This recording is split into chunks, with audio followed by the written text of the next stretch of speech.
이 새벽으로 계시는 말씀은 구약성경 느헤미야서 7장 1절부터 7절까지 있는 말씀입니다. 구약성경 735쪽 느헤미야서 7장 1절부터 7절까지에 기록된 말씀을 우리 같이 한 목소리로 합독하도록 하겠습니다. 우리 1절부터 같이 합독합니다. 성벽이 건축됨에 문짝을 달고 문지기와 노래하는 자들과 레위 사람들을 세운 후에 내 아우 하나니와 영문의 관원 하나냐가 함께 예루살렘을 다스리게 하였는데, 하나냐는 충성스러운 사람이요 하나님을 경외함이 무리 중에서 뛰어난 자라. 내가 그들에게 이르기를 해가 높이 뜨기 전에는 예루살렘 성문을 열지 말고 오직 파수할 때에 곧 문을 닫고 빗장을 지르며 또 예루살렘 주민이 각각 자기가 지키는 곳에서 파수하되 자기 집 맞은편을 지키게 하라 하였노니, 그 성읍은 광대하고 그 주민은 적으며 가옥은 미처 건축하지 못하였음이니라. 내 하나님이 내 마음을 감동하사 귀족들과 민장들과 백성들을 모아 그 계보대로 등록하게 하심으로 내가 처음으로 돌아온 자의 계보를 얻었는데, 거기에 기록된 것을 보면 옛적에 바벨론 왕 느부갓네살에게 사로잡혀 갔던 자들 중에서 노임을 받고 예루살렘과 유다에 돌아와 각기 자기들의 성읍에 이른 자들, 곧 스룹바벨과 예수아와 느헤미야와 아사랴와 라함야와 나아마니와 모르드게와 빌산과 미스베렉과 그외와 느흠과 바하나와 함께 나온 이스라엘 백성의 명수가 이러하니라. 아멘. 수단과 목표, 오늘 기록된 말씀을 중심으로 해서 수단과 목표라는 제목으로 말씀을 잠깐 묵상하고 기도하려고 합니다. 교회에서 어떤 행사를 준비하면서 그 행사 때문에 기도보다 열정이 앞서거나 또 예배보다 회의가 많아지게 된다면 그 교회는 행사 때문에 위기가 찾아오게 됩니다. 근데 이게 교회만 해당되는 게 아니라 우리의 신앙생활도 일생도 마찬가지입니다. 왜 교회나 우리의 일생 속에서 이런 위기가 찾아오게 될까요? 그 이유를 정리하면 간단합니다. 수단과 목표가 분명하게 구분되지 않기 때문에 그렇습니다.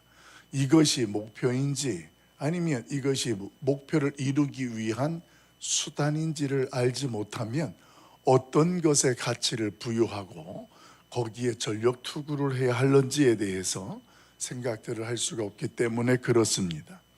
교회에서 진행되어지거나 우리의 신앙생활 가운데에 어느 것 하나 중요하지 않은 것이 없습니다.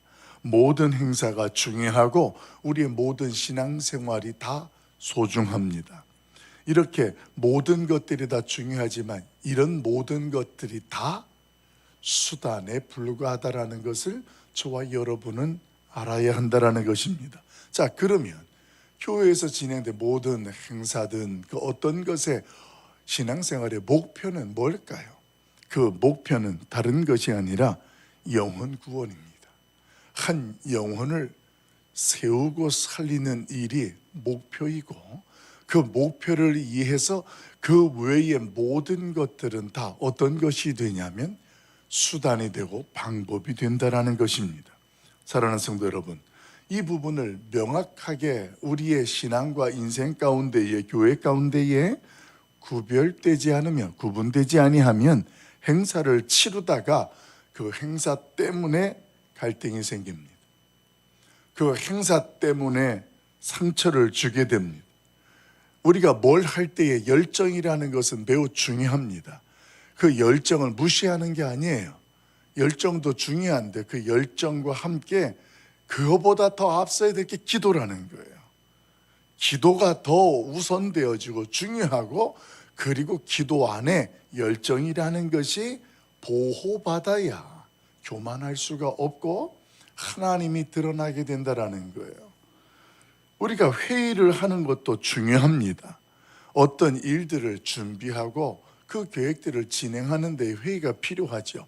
근데 회의보다도 오늘 예배를 만약에 소홀하게 여긴다면 오늘 그 행사는 중요한 것들을 놓치게 되어지고 누구를 위한 것인가에 대한 분명한 방향을 잃게 되기 때문에 오늘 그 수단과 목표라는 것들에 대한 분별은 매우 중요합니다. 여러분, 지금 느헤미야가 이 예루살렘 성벽을 52일의 기적이라는 놀라운 업적으로 완성을 시켰습니다. 자, 그러면 한번 생각해 봅시다. 여러분, 이 성벽이 완성이 되었으니 목표가 달성이 되고 오늘 마친 것이 될까요? 이게 목표였을까요? 예루살렘 성벽 재건이 그게 전부였을까요? 아닙니다. 이 성벽 재건은 수단인 거예요. 그러면 궁극적으로 그 목표가 뭐였을까요? 하나님의 나라를 회복하는 일이었습니다. 하나님의 나라를 회복하기 위한 수단이 예루살렘 성벽의 재건이었다. 여러분, 이스라엘 백성들이 포로에서 돌아와서 그들이 아브라함에게 약속했던 것처럼 하나님 앞에서 거룩한 백성, 하나님의 나라로 세워지는 것, 이것이 궁극적인 언약이었습니다. 그 언약을 이루기 위해서 이들이 포로가 되기도 하고 포로에서 돌아오기도 하고 또 그 가운데에 예루살렘 성벽이라는 것 이것도 재건하게 되어지는 일들이 있었다라는 것입니다. 오늘 본문은 성벽을 세우는 것보다 더 중요한 영적 파수꾼을 세우는 일을 성경은 소개하고 있습니다. 외적으로 물리적으로 중요한 것이 성벽이라면 그 성벽이 품고 있고 그 성벽에 간직하고 있는 것, 이게 더 중요하다라는 거예요. 그 중요한 것을 위해서 영적인 파수꾼을 세우는 것, 우리가 어제 새벽에 묵상한 것을 보면 우리 자신의 거룩한 성벽 안에 누가 있는지를 살펴봐야 된다는 것을 나누었습니다. 그래서 내가 하나님께 성도로 하나님이 세움받고 성도됨의 자리에 있는데 우리의 그 성도됨에 구별된 그 거룩한 것을 무너뜨리고 흔들려고 하는 요소들이 있다는 거예요. 그게 우리가 이 땅에 동일한 세상 사람들께서 살아가면서 관계라는, 인간관계라는 틈새가 결국은 그런 것들이 우리의 신앙 속에 우리의 거룩함을 위협하고 무너뜨릴 수 있는 그런 일들이 일어난다는 것. 그래서 어제도 결혼이라는 혼인관계를 통하여서 장인 장모가 되고 사위가 되어지는 관계 속에 이 느헤미야가 하는 의지와 행동들을 다 내통하게 되면서 오늘 곤란한 일들을 일어나게 되었던 것. 그래서 우리가 하나님 앞에 거룩한 성도가 되어서 이 땅에서 성도의 됨을 살아가는 모습 속에 우리가 가까이 하고 있는 이웃이든 간에 지인이든 간에 가족이든 간에 그들이 하나님을 알지 못하는 그런 사람들이 우리가 하나님 앞에 거룩한 성벽을 유지하고 지켜나가는 데에 도움이 된다고 생각한다면 안 된다라는 거예요. 그들도 언제든지 얼마든지 우리의 거룩한 성벽을 무너뜨리고 방해할 수 있는 자들이 될 수 있다는 것을 우리가 익히 알아야 된다는 것입니다. 그래서 성벽 안에 누가 있는지를 묵상했다면 오늘은 말이에요, 우리의 거룩한 성벽을 어떻게 지키고 유지할 수 있느냐, 이것을 오늘 본문 속에서는 소개해 주고 있고, 오늘 읽었던 말씀 끝절 이하에서 명단이 또 쫙 나와요. 근데 그 명단이 이제 하나님 앞에서 포로에서 귀환해서 돌아왔던 자들 속에서 오늘 하나님의 그 분명한 목적 안에 함께하는 자들, 오늘 그들의 계보가 연결되어 소개되고 있습니다. 자, 그럼 구체적으로 오늘 우리의 거룩한 성벽을 유지하고 지킬 수 있는 우리의 삶의 현실 속에, 오늘 교회의 현실 속에 중요한 것들이 뭐가 있겠느냐. 우리 1절 말씀을 같이 읽어봅니다. 1절 같이 봐요. 시작. 성벽이 건축됨에 문짝을 달고 문지기와 노래하는 자들과 레위 사람들을 세운 후에. 아멘. 이제 성벽이 다 완성됐습니다. 수단과 방법이 준비가 됐다라는 거예요. 그 다음 궁극적인 목적이 영적인 파수꾼을 세우는데, 무엇을 위한 영적인 파수꾼이냐? 예배의 회복을 위한 영적인 파수꾼을 세우는 일이었습니다.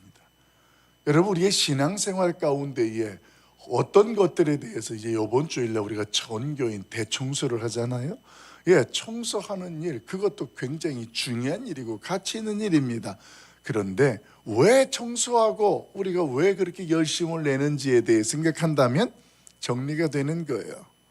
하나님의 교회에 하나님을 예배하는 일이 무엇보다 중요한 일인데, 우리가 정비되어지고 정렬되어지고 또 누군가가 교회를 방문하였을 때에도 그 교회가 안정되고 청결하게 준비되어져서 그가 교회에 정착하고 하나님을 만날 수 있어서 그 영혼이 살아난다면, 이것이 오늘 궁극적으로 우리가 수단자와 방법적으로 행하는 교회의 대청소가 되는 일이고, 궁극적인 목적은 하나님과 영혼 구원을 위한 우리의 방향성으로 나아가는 모습이 된다는 것입니다. 오늘 예루살렘 성벽이 완성하자 문짝을 달았다는 것은 완전하게 끝났다는 거잖아요. 그렇게 끝나고 나서 행한 일이 무엇이었냐면, 노래하는 자와 레위 사람들을 가장 먼저 그들을 세우는 일이었습니다. 그들이 하는 일이 무엇이었습니까? 하나님께 예배하는 일이에요. 찬양하는 일이었고 하나님의 예배를 섬기는 일이었습니다. 여러분, 아무리 성벽이 지금 든든하게 완성되고 견고하다 할지라도 그 안에서 하나님을 찬양하고 예배하는 모습이 없다면 그 성은 껍데기일 뿐이에요. 그 이야기를 오늘 산발락과 도비아가 하는 이야기죠. 그 성은 여우가 올라가도 무너지리라. 이게 아주 재미있는 표현이에요. 하나님이 없으면, 우리의 인생 가운데에 하나님을 예배하는 우리의 삶의 예배가 없다면 우리의 삶은 고달프고 곤고한 거예요. 이 고달프고 곤고하다는 건 세상 사람들과 동일한 거예요. 세상 사람들이 그런 인생을 살잖아요. 그런데 우리는 그 삶의 현장이 어떤 모습이냐면, 그 현장이 고달프고 우리가 힘들다 할지라도 그 현장의 그 모습이 하나님이 나를 그곳에 보내신 처소가 되는 것이고 사명지가 되는 것이고, 거기에서 내가 어떤 것을 하든 그것이 다 뭐가 돼요? 하나님께 올려지는 산예배가 되고 내가 산제사가 되는 거예요. 그래서 내가 무엇을 하든지, 먹든지 마시든지 입든지 무엇을 하든지 다 하나님의 영광을 위하여 한다는 것 자체가 뭐냐면, 하나님의 예배하고 하나님을 찬양하고 하나님의 뜻을 이루는 일들, 이런 일들이 되어지는 것.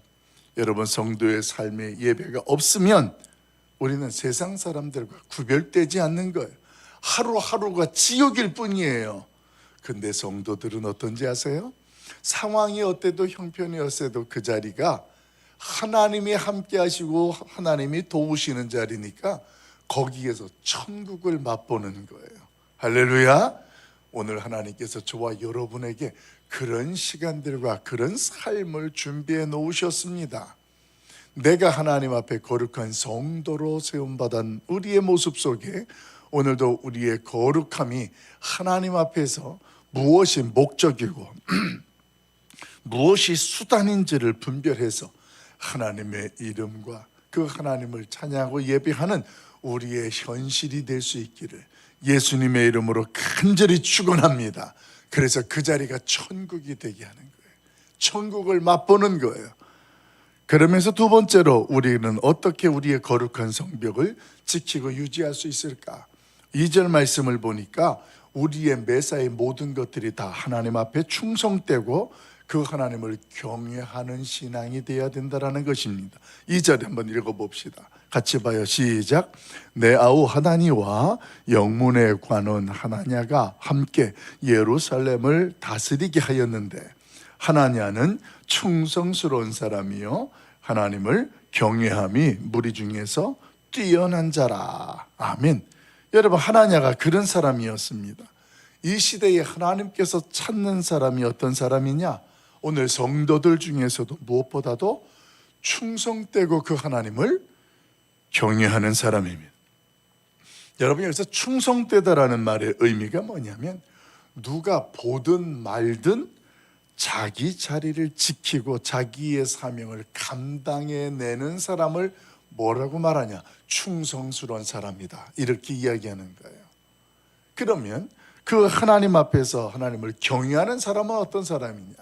경외한다라는 말 속에는 사람의 시선은 아무것도 상관이 없고 오직 하나님의 시선에 초점을 맞추고 오늘 그 하나님을 의식하고 하나님을 위하여 살아가는 삶, 이게 하나님을 경외하는 거예요.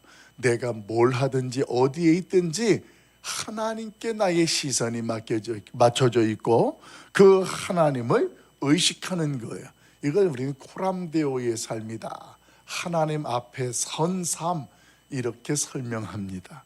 여러분, 오늘 예루살렘의 성벽을 든든하게 지키는 힘은 단단한 돌멩이가 아니에요. 벽돌이 아니었습니다. 그 자리에 서 있는 사람의 영적인 헌신, 하나님 앞에서 그 하나님을 위해서 오늘 그 하나님 앞에서 내가 나의 그 자리를 누가 인정하든 인정하지 않든 감당해내는 그런 충성스러운, 그리고 그 하나님을 경외하는 모습, 오늘 그 모습들이 예루살렘 성벽이 드디어 하나님의 나라가 회복되어지는 모습입니다. 여러분, 성도가 성도됨의 자리에 서는 것은요, 우리가 하나님을 의식하고 그 하나님 앞에서 내가 맡은 바 그 사명을 감당해내는 그 자리입니다. 그런 모습 속에서 나도 살게 되고 나로 인하여 누군가도 살게 되는 거예요. 그게 기도하는 자리면 기도하는 자리고 섬기는 자리면 섬기는 자리입니다. 사랑하는 성도 여러분, 오늘 하나님께서 이 자리에 말씀을 통하여 찾아오셨어요. 그렇게 찾아오셔서 저와 여러분에게 묻습니다. 얘야, 내가 너를 믿고 이것을 맡겨도 되겠니? 이렇게 하나님이 물어보실 때에 여러분 그때 뭐라고 하시겠습니까? 아이고 하나님, 조금만 기다려주세요. 제가 요거 좀 해놓고요. 우리의 모습 가운데에 그런 모습이라면 오늘 우리의 거룩한 성벽이 어떻게 유지되고 지켜줄 수 있을까요? 예배하는 자리는 그 어떤 것보다도, 기도하는 일은 그 어떤 것보다도 내 열정이 뜨겁고 넘쳐요. 그 열정이 기도 안에 있을 때에 하나님의 뜻을 구하게 되고 이루게 되는 줄로 믿습니다. 우리의 모습들이 많은 회의를 하고 어떤 준비를 하고 계획을 할 수 있어요. 그런데 이런 회의하는 모습이 하나님께 예배하는 모습이 이어지는 자리가 돼야지 인간적인 수단이, 인간적인 방식이 아니에요. 그 회의 자리에도 하나님의 뜻이, 하나님의 방식이 있을 때 이것이 회의도 예배가 되어지는 거예요. 하나님의 이름을 드러나게 되는 거예요. 여러분, 오늘 우리의 하나님께서 질문하실 때 내가 너를 믿고 이걸 맡겨도 되겠니? 그때 여러분의 대답은 아멘 될 수 있기를 소망합니다. 그때에 하나님께서 우리를 통하여서 우리의 중심을 보시고 내 마음에 합하구나, 내가 이런 사람을 만나보지 못했다, 여러분 이런 하나님께서의 칭찬이 우리 가운데에 전해지게 될 줄로 믿습니다. 여러분, 오늘 우리의 열심과 헌신은 수단이지 그것이 목표가 되지 않아요. 이것이 목표가 되는 순간 교만하게 되어지고 넘어지게 되어지고 나 자랑이 되고, 여러분 오늘 그 목표가 아닌 것을 알고 저와 여러분의 오늘 발걸음의 시작이 누군가를 살리고 세우는 출발이 되길 예수님의 이름으로 축원합니다. 기도하는 것도 그렇고 내가 어떤 일들을 처리하는 것도 그래요. 내가 이걸 이렇게 결정하고 선택했을 때 이것이 살리는 일이냐 세우는 일이냐, 이게 방향이에요. 그 방향성만 잡으면 수단과 목표가 분별됩니다.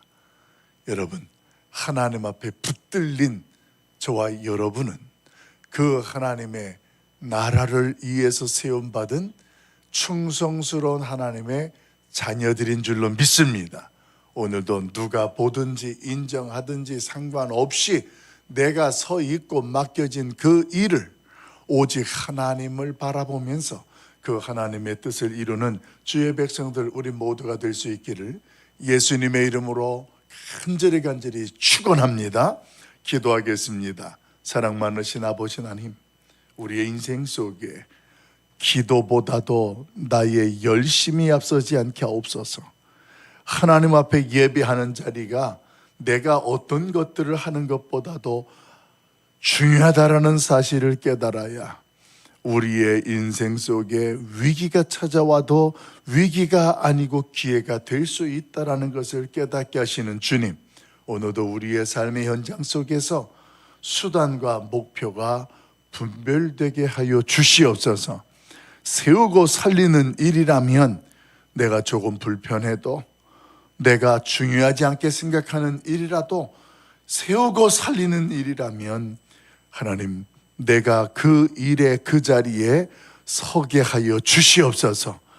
그래서 오늘 우리가 있는 그곳이 하나님께 예배하는 삶의 제단이 되게 하시고, 나는 하나님 앞에 올려지는 삶의 제물이 되게 하여 주시고, 우리 하나님 앞에서 충성되고 그 하나님을 경외하는 하나님이여 하나님의 사람 성도의 모습으로 서게 하여 주옵소서. 우리 하나님께서 오늘도 피곤하고 힘든 인생을 살아갑니다. 새 힘을 주시고 하나님이 동행해 주셔서 순간순간 하나님이 주시는 기쁨이 우리에게 충만하게 하시고, 그 하나님이 함께 하심으로 말미암아 오늘도 내가 하루를 살아내는 하나님의 사람들 되게 하여 주옵소서. 오늘 우리의 간절한 기도에 응답하여 주시고 오늘 우리의 발걸음을 지키시고 동행하여 주실 줄 믿고 우리 주 예수 그리스도 이름으로 간절히 축복하며 기도하옵나이다. 아멘. 하늘에 계신 우리 아버지여, 이름이 거룩히 여김을 받으시오며 나라가 임하옵시며 뜻이 하늘에서 이루어진 것 같이 땅에서도 이루어지이다. 오늘날 우리에게 일용할 양식을 주옵시고 우리가 우리에게 죄 지은 자를 사하여 준 것 같이 우리 죄를 사하여 주옵시고 우리를 시험에 들게 하지 마옵시고 다만 악에서 구하옵소서. 그게 나라와 권세와 영광이 아버지께 영원히 있사옵나이다.